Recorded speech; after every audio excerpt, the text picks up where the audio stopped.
Salut, salut, j'espère que vous allez super bien. Moi, je me porte à merveille. Je viens super, je viens au top. Le plus important, c'est la santé.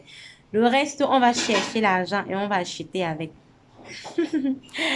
Nous allons continuer avec les qualités d'un top commercial. Aujourd'hui, nous allons parler du neuvième point.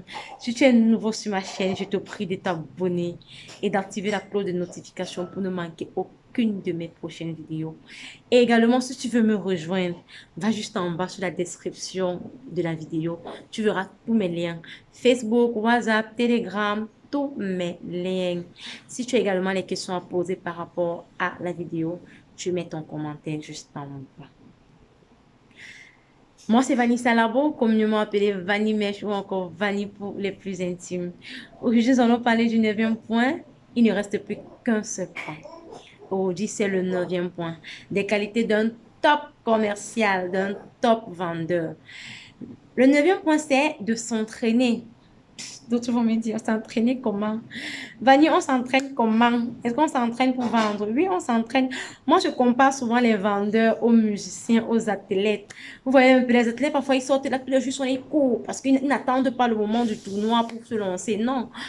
Les musiciens, tout le temps, ils sont à la maison, ils raquent la voix. Oh, les do, ré, mi, fo, fa, so, so, so, tout ça là.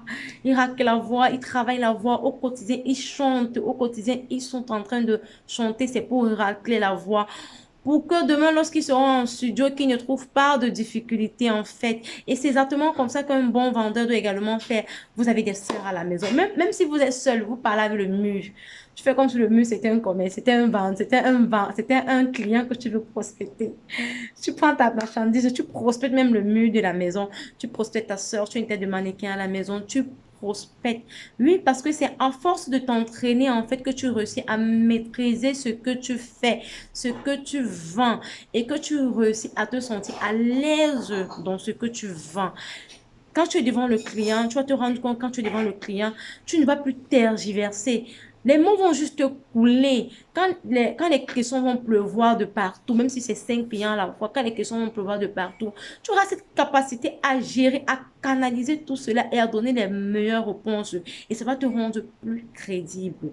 Vous voyez un peu? Donc, un bon vendeur doit également s'entraîner. Oui, entraînez-vous. Excusez-moi vraiment pour le bruit. Pour le bruit en fond sonore là, vraiment, excusez-moi. Voilà, un bon vendeur doit s'entraîner de temps à autre pour pouvoir braver les difficultés qu'il va rencontrer devant le client par rapport à sa marchandise, par rapport à son service. Voilà, si tu es nouveau, si tu as des commentaires, si tu veux me rejoindre, va juste sur la description du groupe et tu vas trouver tous mes liens juste en bas. Tu peux laisser également ton commentaire. On se retrouve la prochaine fois pour une prochaine vidéo. Et là, ça sera la 10e qualité de top vendeur.